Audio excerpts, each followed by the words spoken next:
In my last session, we had done till credit default swap.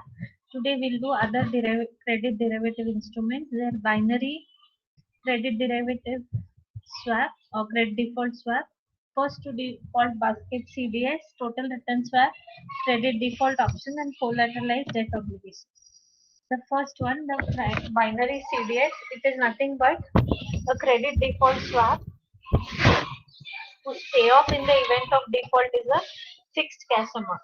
When we discuss credit default swap, here we could see that the payoff was 90 basis point. That means 0.9% of the principal or the notional amount.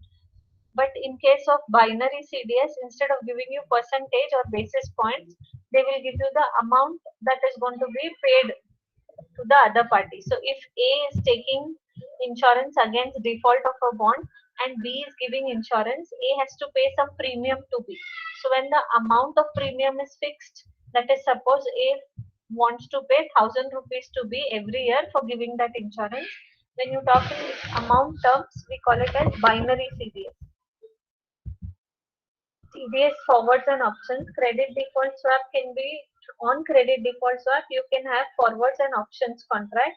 If you have a forward contract on credit default swap on a particular reference entity, that is on a particular company, we call it as forward CDS, wherein you have an obligation to buy or sell those credit default swap instruments.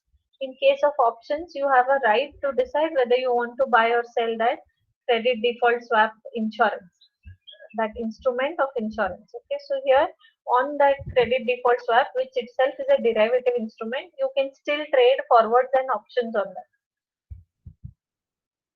So that was about CDS forwards and options. Then the next is the total return swap. Now this I told is very important. Total return swap is nothing but when you are swapping or exchanging the returns of your bond as against some other. Like I am swapping the returns of my bond as against LIBOR plus some basis points or LIBOR plus some spread. Now this happens when suppose I have got a bond and I'm not happy with the returns of that bond, and the other party has not got the bond but he wants the returns of the bond. Then we both meet each other and I transfer all the returns of the bond to that party. In turn, the other party transfers LIBOR plus certain basis points to me. So it is an agreement to exchange the return of the bond for LIBOR plus a spread. Now the total return could include the interest payment, coupon or interest is one and the same, and any gain or loss from the bond. If the bond at maturity is repaid at a premium, you're gaining from the bond. You bought the bond for 100 rupees, you're getting 110 at maturity. That 10 extra gain also should be transferred. If there is a loss, you bought the bond for 100 rupees, but at maturity you're getting only 80 rupees. That loss has to be borne by the party to whom you are with whom you are swapping the return. So gain or loss, whatever is made plus the interest, everything should be given to the other party, and in turn you receive LIBOR plus certain basis points. So agreement to exchange total return on a corporate bond for LIBOR plus a spread is what is total return swap. At the end, there is payment reflecting the change in the value of the bond. So, as I told you, interest at least you have to transfer every year. On maturity, whatever is the gain or loss, that also should be transferred. Usually used as financing tool by companies that want an investment in the corporate bonds. So, a few companies who want to invest in corporate bonds but could not invest directly, they can go for total return swap. People who have the bonds, they can swap their returns and in turn give them LIBOR plus certain percentage. So there is one small diagrammatic view that I have shown. This person is a total return payer. He is paying the total returns of the bond to the other party. The other party is the total return receiver. After receiving the total return on the bond, the other party is transferring LIBOR plus 25 basis points to this person. So there is an exchange of return, total return of a bond. In turn, the other party is getting LIBOR plus 25 basis points. So the name itself says we are swapping the returns of our bonds with something else. So that was total return swap. The next is the credit spread options. Now here the word spread basically means difference between a risk-free bond and a risky bond. A risky bond is a bond which is issued by any private company or any private banks to the general public. Risk-free bond is a bond that is issued by the government or government-held banks to the general public. The returns of the risk-free bond will be low because there is no risk there. You have guarantee of your money coming back, so you may earn up to 5%, 8%. Just an example. Whereas for a risky bond, which is issued by private companies, the risk of default is high because the private companies may close down, face losses, shut down. So the returns that they have to give on their bond should be higher. So maybe if you're getting 5% on risk-free bond, you may get 8 to 10% on the risky bond. Now the difference between this risky bond return and risk-free bond return is called as spread. So if you're getting 10% on risky bond and 5% on risk-free bond, the difference between them, 10 minus 5, that is 5%, is the spread. On this spread, you will have an option contract. So it is called as credit spread options. Okay, so credit spread is the difference between the risk-free bond and the corporate bond yields or returns. The spread represents the compensation to the investor for holding the default risk bond. So why some private companies are paying more interest compared to the government bonds? Because you are taking the default risk when you invest in the private companies. The private companies may default, but the chance of governments defaulting is very low. So because you're taking risk, you're getting more amount, and that's why the two rates are different, and that spread comes into picture, difference between the risk-free rate and the risky bond. Credit spread derivatives can be options and forwards linked to this credit spread. So the difference between the rate of both the bonds, when you trade on that difference using options or forwards, you call them as credit spread derivatives. Now, what is a credit spread option? A credit spread option gives the buyer. Now, if you have bought the option, you have the right to decide. So, it gives the buyer a right without any obligation to sell the reference asset. Reference asset is nothing but the bond at a predetermined spread or strike price over a predefined period. So, suppose that I have HDFC bonds and I feel that the HDFC bonds rate should be 15% and the risk-free rate of bonds given by government is suppose 5%. So 15 minus 5, the spread is 10%. So according to me, the bond should give me 10% more than the risk-free bond. Now, as a call option buyer, I have the right to sell that particular bond to the other party if whatever spread I have decided, if that doesn't work. So suppose I want 10% more returns on HDFC Bank compared to risk free, and I don't get those 10%, I get less than 10%, then I can sell that bond to the other party and avoid my risk. If I get more than 10%, I can decide of not selling and keep that bond with me only. So I have the right to decide whether I want to sell that bond or no. And that decision I'll take depending on the spread. So I fix a spread. I want at least 10% more than the risk-free bond. So my spread is 10%. If I'm earning less than 10%, I will sell the bond. I don't want such bond which is giving me less than 10% returns for taking risk. If I am earning more than 10%, I will not sell those bonds. I will keep it with me because I'm earning more than what I had expected. So here again we'll read it. The buyer has the right without any obligation to sell the reference asset. Reference asset is the bond. So I have the right to sell the bond at a predetermined spread. So I have decided if the difference between the risk-free and risky bond is 10%, then only I would think of selling it or strike price over a predefined period. So we decide the time, the spread, and the bond which we are going to sell. And the right to sell is with the owner of the option, the person who buys the option. Now, if I have bought the option and I have right to decide, and suppose Mumtaz has sold me that option, so Mumtaz has to oblige. So whenever I want to sell that bond, Mumtaz has to buy it. She has no choice, but I have the right.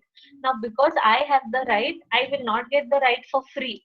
I have to pay some premium to Mumtaz for that because I'm buying the right to decide. So, a financial derivative contract that it is credit spread derivative is a financial derivative contract that transfers credit risk from one party to another. So I am transferring my credit risk to Mumtaz. So one party to another, and initial premium is paid by the buyer. So if I am the buyer of the option, I have to pay premium to Mumtaz. So initial payment is paid by the buyer in exchange of potential cash flows if a given spread changes from the current level. So before entering the contract, I have to give her some premium amount and buy the right, the option. Once I have the option, if if whatever is the spread determined by me, that is 10%, if the spread is more or less than 10%, I can decide to sell it to Mumtaz and she has to oblige and buy it from me. The buyer of the credit spread option will receive cash flows if the spread between two specific benchmarks widens or narrows. So if the spread what I've decided 10%, if it is not 10, it becomes 12 or it becomes 8, whether it widens or narrows, I can decide whether I want to sell the bond and get the cash flows. This product enables hedgers to acquire protection. So I am the hedger. I don't want to take the risk. So I've entered into a contract with Mumtaz. So I am enabling protection against unfavorable movement in the interest rate. Basically, it is about interest rate of a risky bond and a risk-free bond. So I don't want to see the unfavorable movement of an asset by widening of the asset's credit spread. So I don't want that interest rate to keep moving. And if it is moving, I don't want to take the risk. So as a hedger, I'll transfer my risk to the other party who is the speculator. And in turn, I'm paying that party premium because I have the right to decide. I cannot get the right for free. I have to pay her some premium. So this was about credit spread options, wherein on the difference between the two bond rate of the two bonds, we are dealing with an option. I hope till here it was clear. Any doubts you can ask.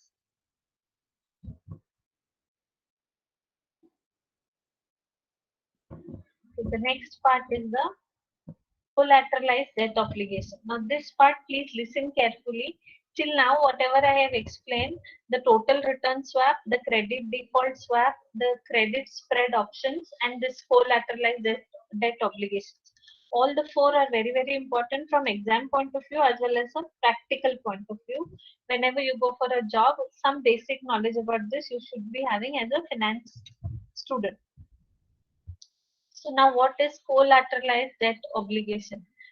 Before going into the meanings and definitions of this, I'll try to explain you with certain example.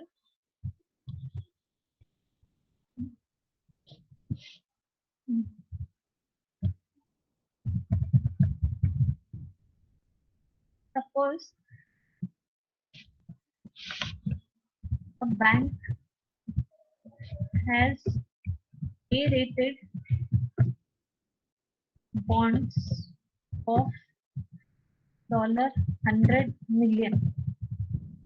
Okay, bonds, or you can say they have the loans of $100 million, and these loans are A rated. A rated means these are good loans. People to whom the loans are given, the guarantee, there is a guarantee that they will repay because they have fixed income, they have salary, they've kept guarantee, they've kept some asset as collateral. So they are good rated bonds which the bank has. Okay, so now that means bank has given loan and bank is waiting for the money to come back.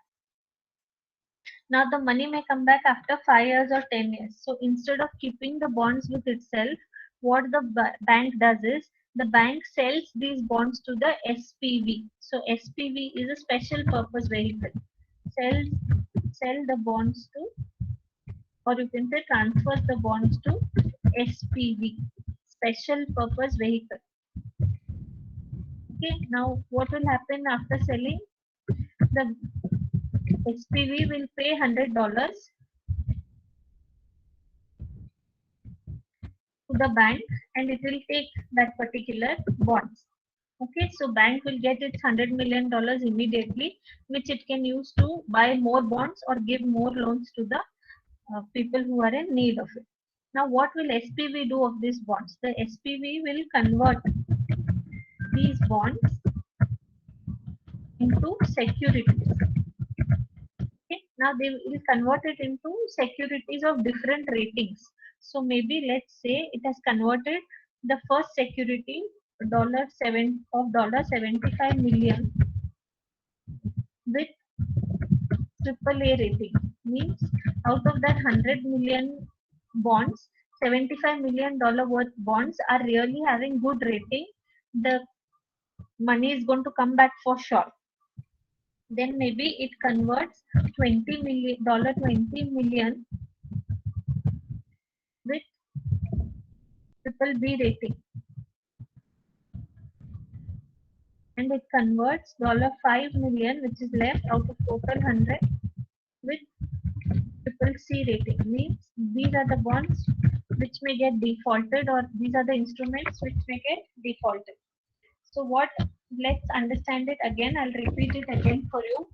A bank has A-rated bonds of $100 million.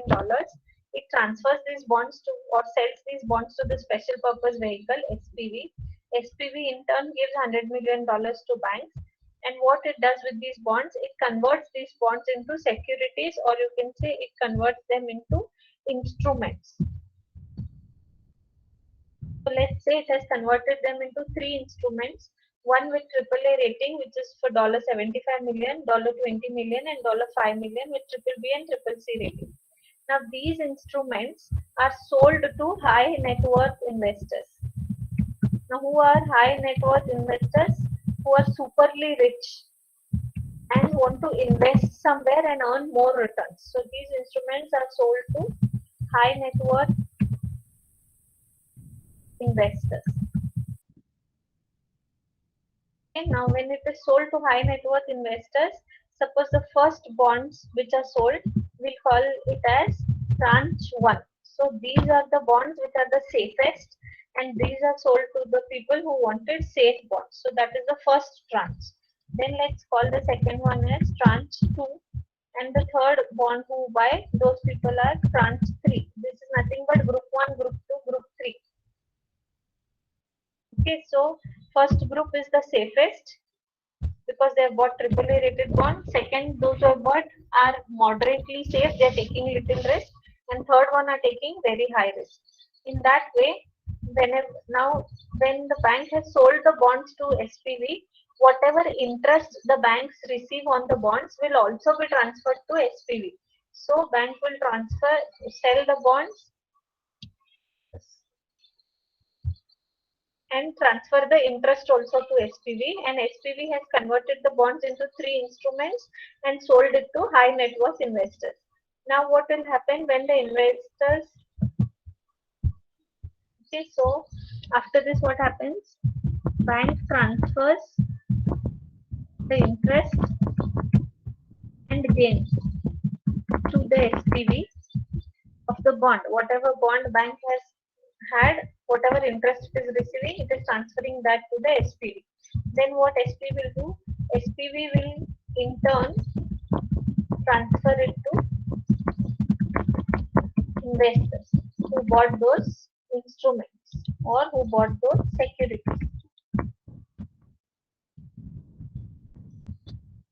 Okay, and suppose the bond defaults. Okay, so gains are given to each one of them. If the bond defaults, then first recovery, then whatever is recovered, first will be paid to the tranche 1 because they were AAA rated bond. Maximum of their bond value will be recovered. Then some amount will be paid to tranche 2, and last tranche 3 people will be paid because they are triple C rated bond. So lowest rated bond will be paid the lesser amount. Okay, so this is what was the example. If you have doubts in the example, ask. Now I'll discuss the theory based on this example. So first, a bank or any institute or anybody has a certain portfolio of bonds. Those bonds are transferred to the SPV. SPV converts those bonds into instruments or securities with different ratings, and those are sold to high net worth investors. So Group 1 may have bought AAA rating bond, Group 2 triple B, Group C triple C rating bond. After the bonds are converted into instruments and sold, whatever interest the bond receives also is transferred to all the three groups. Triple A rating group may get less interest because it is safest bonds. Triple B may get a little higher interest, and triple C may get the highest interest because there is highest risk. But at the time of default, if the bond defaults and the money is recovered, first recovery will be given to the group 1 because they are the safest bond. They should be recovered with maximum. Then what remains goes to B, and after that, if anything remains, goes to C rated bonds. Any doubts, anybody in this example, please ask.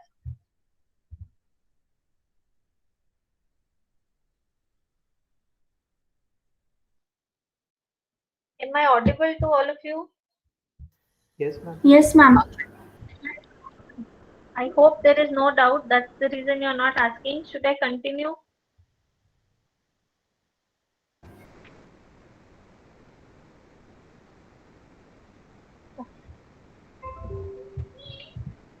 So what Excuse is me, ma'am. CDO now? Yeah, tell me. Ma'am, as you said that triple C, they are taking the highest risk. Then why they are not getting the highest return? They are getting interest, highest interest will be given to them. So suppose if the interest on the bond is, suppose the total interest on the bond is $5 million, the C rating bond will get the highest interest because they're taking highest risk. A may get only $1 million interest. B may get $2 million, and the remaining $3 million will go to C. So in case while receiving income or interest, C will receive the highest interest because it is taking more risk. But if the bond defaults, that means the bank says that I have not received money, the bonds have defaulted, no money is there. Out of 100 million, the recovery was only 60 million. In that case, triple A rated bonds will receive more recovery because they were the safest bond. So you cannot say that the safest bond has defaulted and lost a lot of money. They didn't want it to take risk. So that's why they'll get more recovery amount. B will get a little less, C will get a little less because C has taken risk, so it will have to bear the losses. So if the bond goes into loss, C will have maximum loss, B will have little less loss, and A will have very little loss. But if the bond is making profits, C will get maximum profit because it has taken maximum risk. A will get little profit, B will get moderate profit. So in case of profits, A will get less, B will get moderate, C will get highest. But in case of losses, A will bear very little loss because it didn't want it to take risk. B will bear moderate loss and C will bear highest loss. Did you understand the logic? Yes, ma'am. So in case of returns, the third one will get better. Any other doubts? So let's start with the meaning and definition of collateralized debt obligations. It is a type of asset-backed security that has been particularly popular is a collateralized debt obligation. So asset-backed security means these securities that are converted, no, this 75, 20 and 5 million, these securities are backed by these bonds because from these bonds only the securities have come. So they are asset-backed security, means the bonds are backing these securities.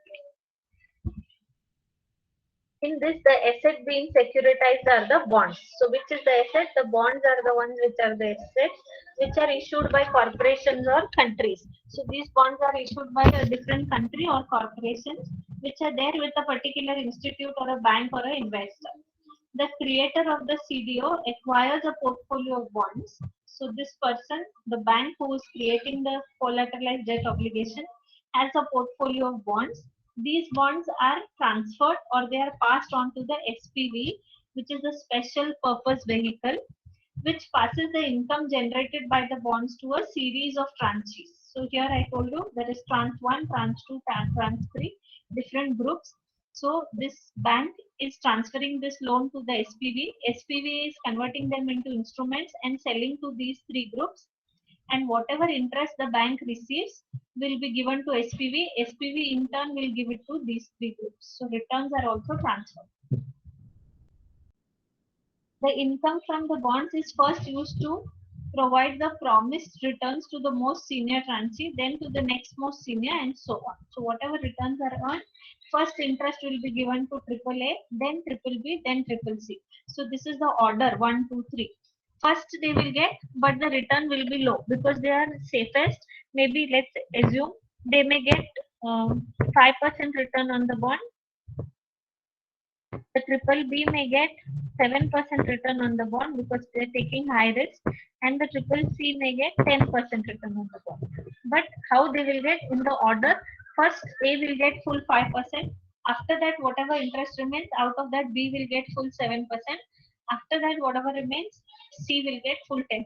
So this is the order in which they will receive.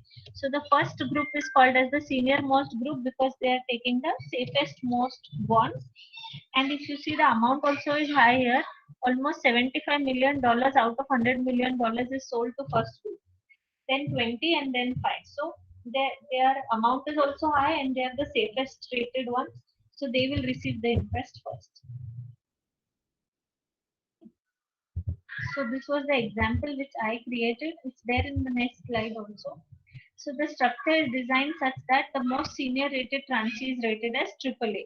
So the most senior, that is the most highest amount which is given, is rated as AAA rating, and it is called as tranche 1.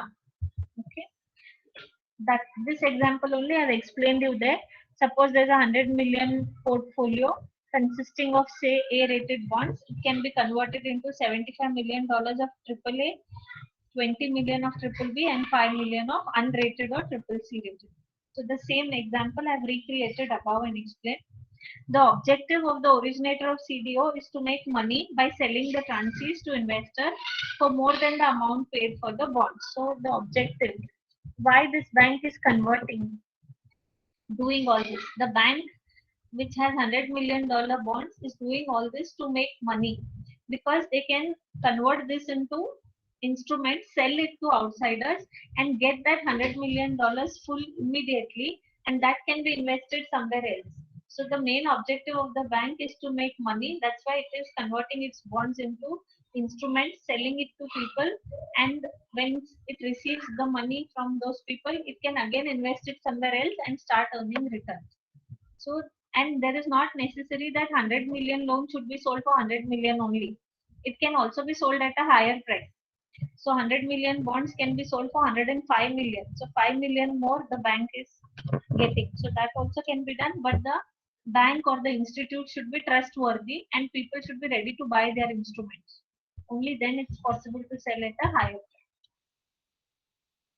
So a collateralized debt obligation is nothing but a pool of debt issues are put into SPV. The process is explained again.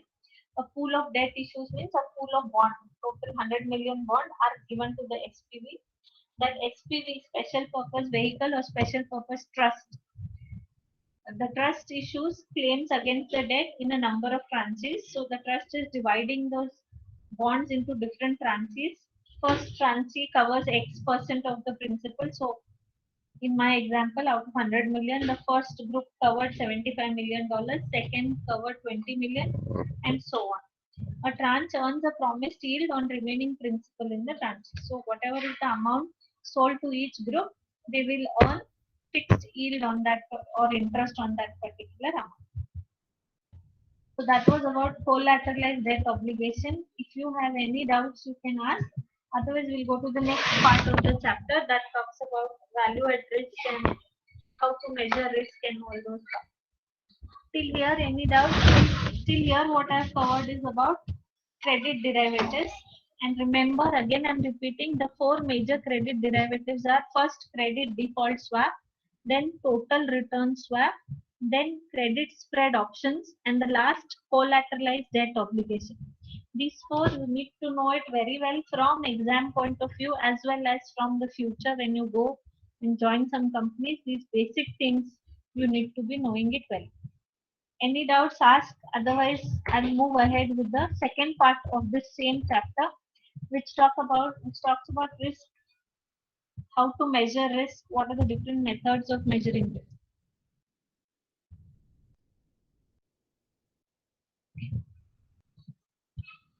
So the next part of the chapter talks about first First thing it talks about value at risk.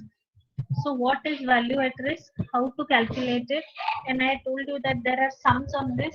So which type of problems you're going to do on this, we will have to understand. So when we talk of value at risk, when using the value at risk measure, an analyst is interested in making statements of the following form. Now what is value at risk? You will understand with these statements. I am X% certain there will not be a loss of more than $V in the next n days. So as an analyst, I am telling I am 80% sure or 80% certain that there will be no loss of more than $25 in the next 5 days. So when I am able to make such statements, that means I am doing or I am measuring the risk or I am finding the value at risk. So when a person is certain percentage sure that how much will be the loss in the next 4 to 5 days, we call it as a measure of value at risk.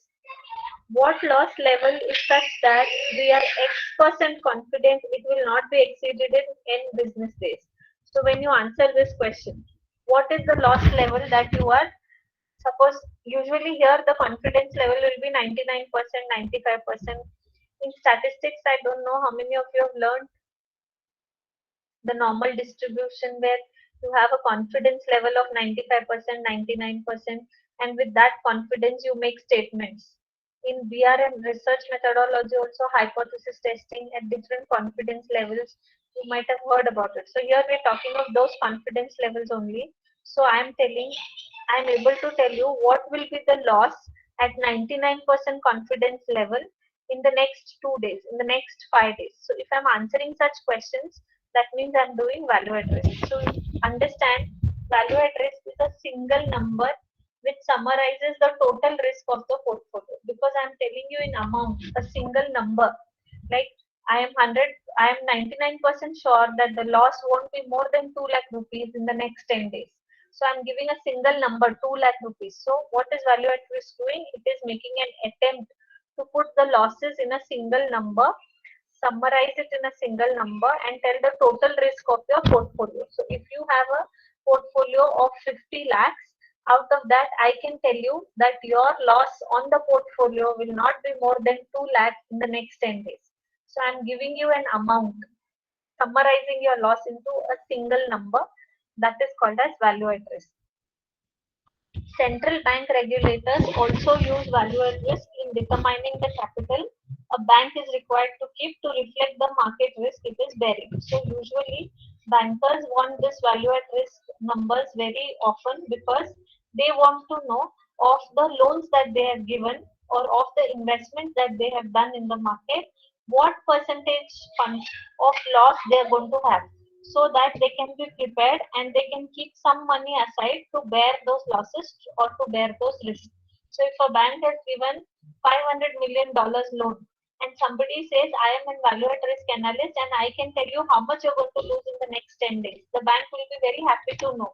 Because if I know how much I'm going to lose, I can be prepared, keep some money aside, maintain some provisions to make up those losses. So usually the banking people are very much interested in knowing how much is the value at risk or loss that they're going to incur, so that they can be prepared for bearing those losses.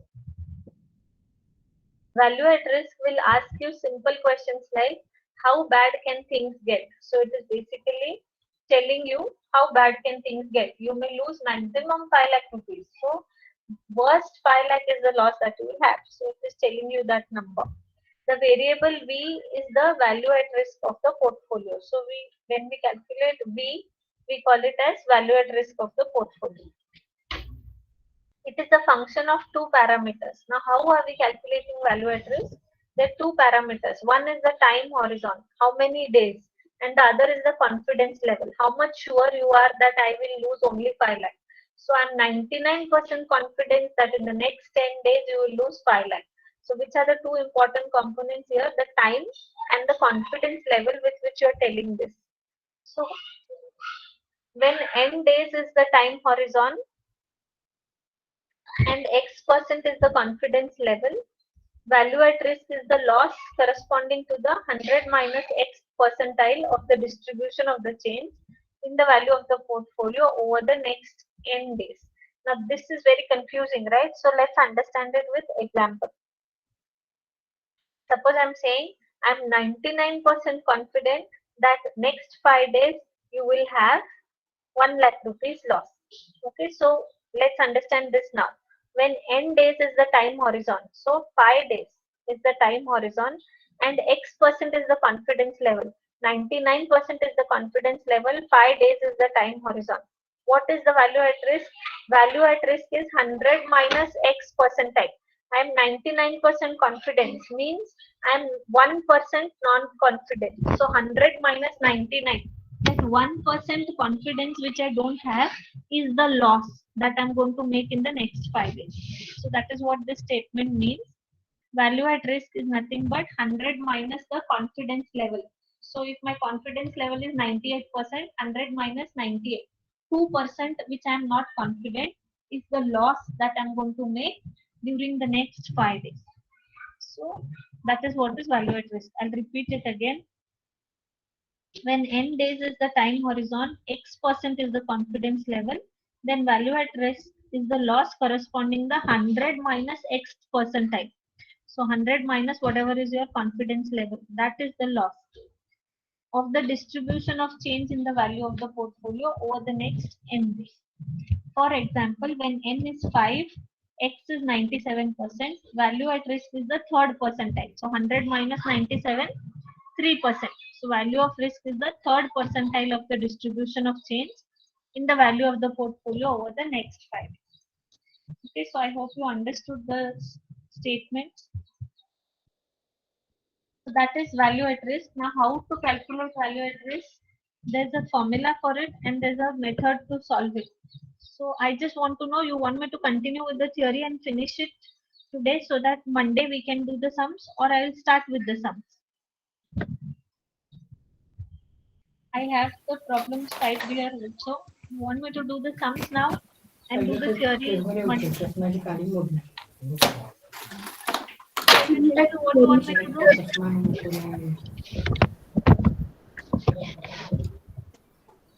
Yes, anybody? Should we continue with the theory?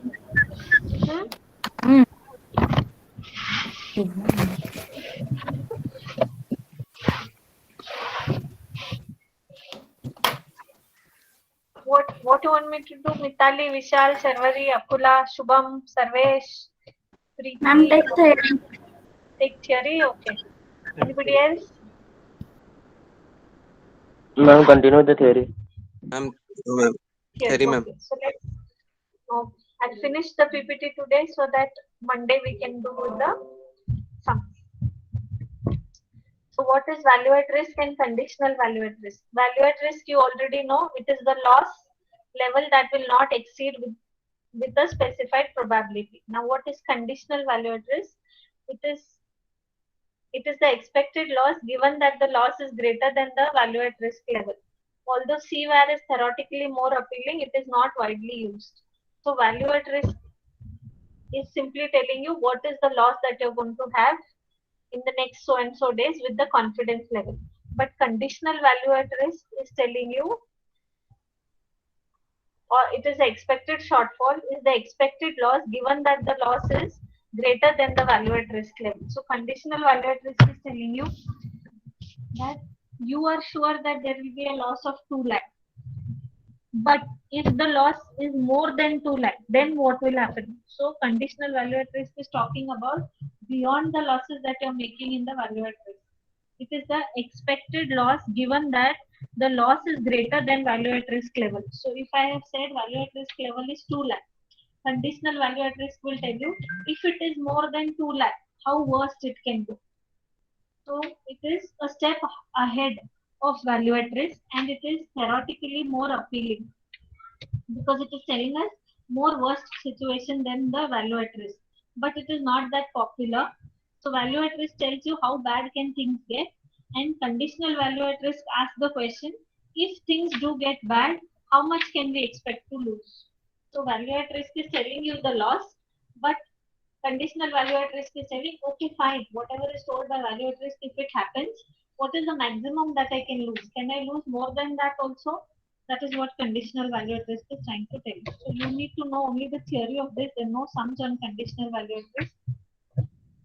Now time horizon, that is another set of or important component of value at risk.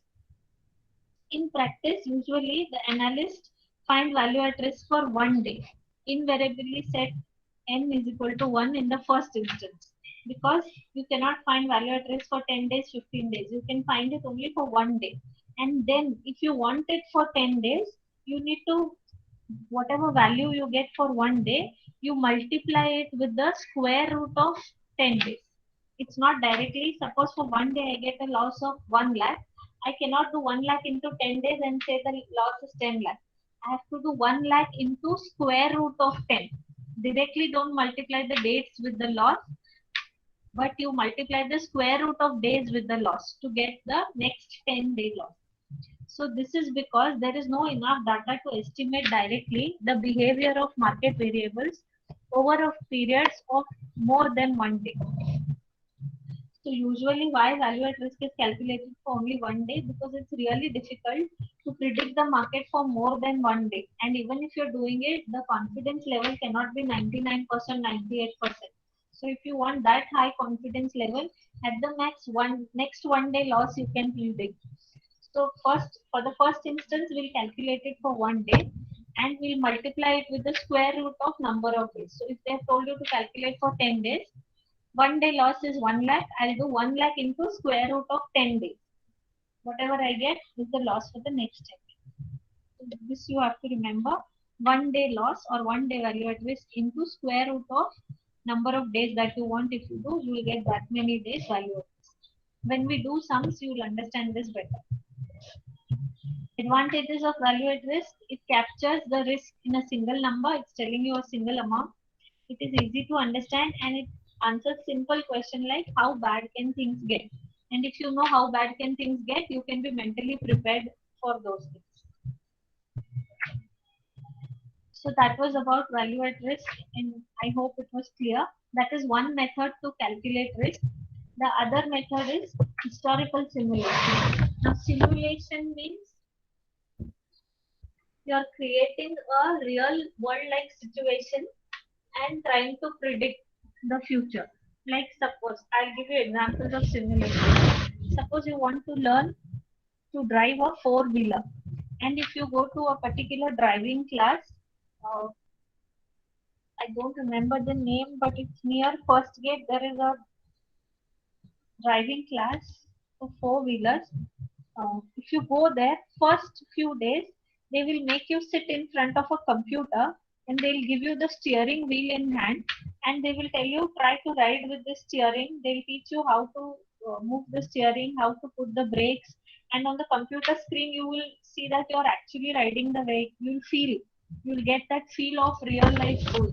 So that is simulation. When a real life kind of situation is created and you are learning from that as to how things are going to move, we call it as simulation. So you're not actually riding the car, but you're sitting in front of a computerized PC with the steering wheel and getting the feel of riding the car. So you understand what mistakes you will do, which side you need to turn the steering wheel, when you have to apply the brake.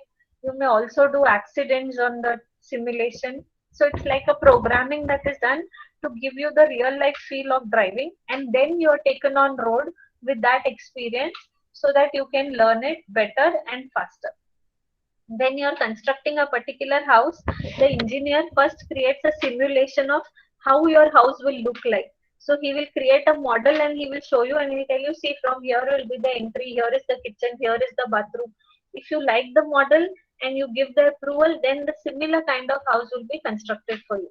So simulation is basically trying to create something like the real life world so that you can get experience as to how it will look like or how it will perform in the real life. So now what is historical simulation? Historical simulation is when you take the historical data, past data, and create a real life kind of situation today and are trying to predict the risk or assume the risk for the coming days.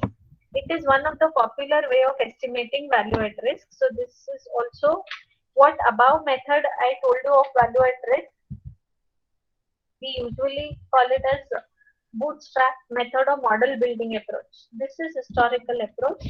Here what happens is it involves using past data in very direct way as a guide to what might happen in the future. So as I said, the word historical says you need to know the past data. Using that, you're going to predict the future. So you create a database of the daily movements in all market variables. You might create a database for lots of days. Suppose that we wish to calculate value at risk for a portfolio using a 1 day time horizon, a 99% confidence level, and 500 days of data. So what you're going to do, you're going to collect the data of the last 500 days. Looking at that, you're able to predict the value at risk for 1 day, that is tomorrow, at 99% confidence level. The first step is to identify the market variables affecting the portfolio. These will typically be exchange rate, equity price, interest rate, and so on. So I'm telling you to collect the historical data. Which historical data you will collect? So what we have to collect? We have to see the exchange rate, we have to see the equity prices, we have to check the interest rate. So these are the variables that will affect the risk. So first collect last 500 days data for these variables. We then collect data on the movements in the market variables over the most recent 500 days. So you have first identified the variables, share price, interest rate, and exchange rate. You will collect 500 days data for these things. This provides us with 500 alternative scenarios for what happened between today and tomorrow. So you can, these 500 days are telling you what had happened today, what will happen tomorrow, what will happen day after. So you have 500 different scenarios with you. The first simulation trial assumes that the percentage change in all market variables are as of the first day. So when you have 500 days data, what first day data you had, you will say that tomorrow the market will perform like this. Second day data from the history will tell you how day after tomorrow the market will perform. So looking at the last 500 days data, you can predict the next 500 days because you are feeling that the market will perform in the same way like it did in the past. So the second simulation trial can be of the second day of data that you have. So if I have 500 days data, I can run simulation for the next 500 days and find how that data is working. I hope the historical simulation method was clear. If you don't have any doubts, if you have, you can ask. So suppose we use m days of historical data. Let vi be the value of a variable on day I. There are m-1 simulation trials. The ith trial assumes that the value of the market variable tomorrow is how much. So usually, suppose you have 500 days historical simulation data, you can find 499 days simulation trials. Means looking at the past data from today onwards, if I'm saying, for the next 499 days, you can predict the future. So what happened on the first day will happen today. What happened on the second day will happen tomorrow. Like this, what will happen till the 500th day will happen till the next 500th day. Okay, so that was historical simulation. Any doubts?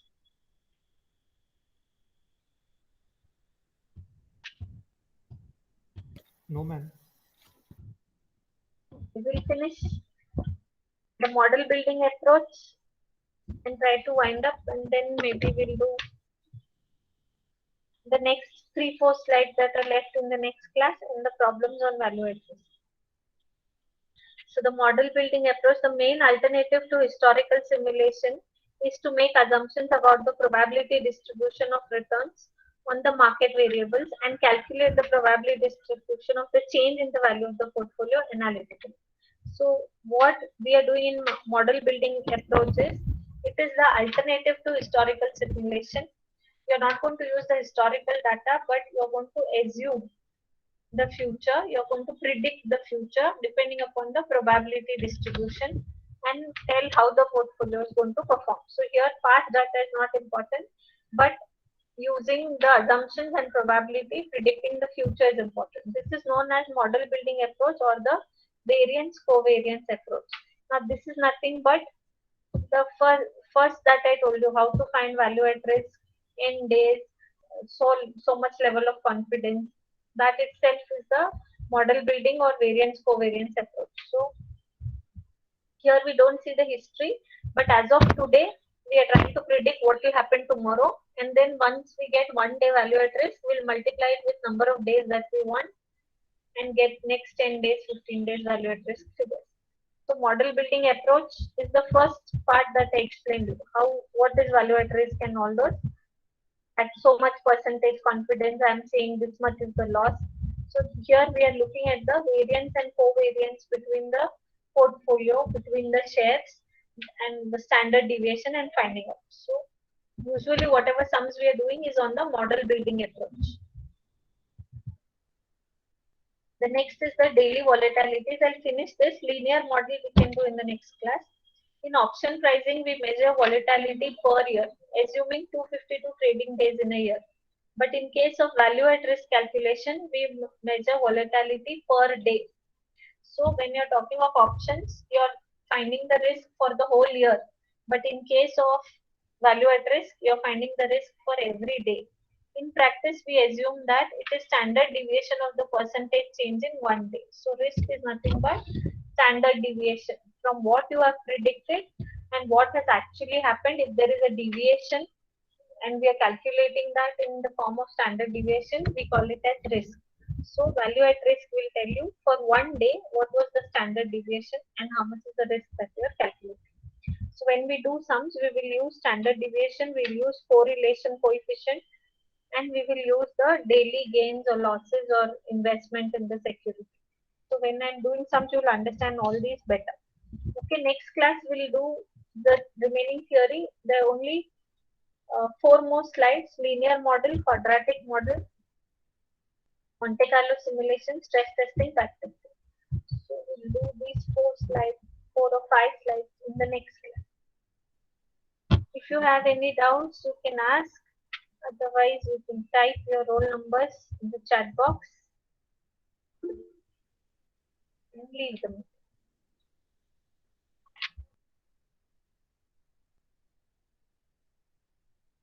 Thank you, ma'am.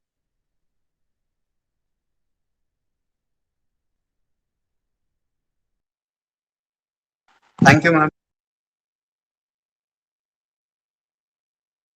Thank you.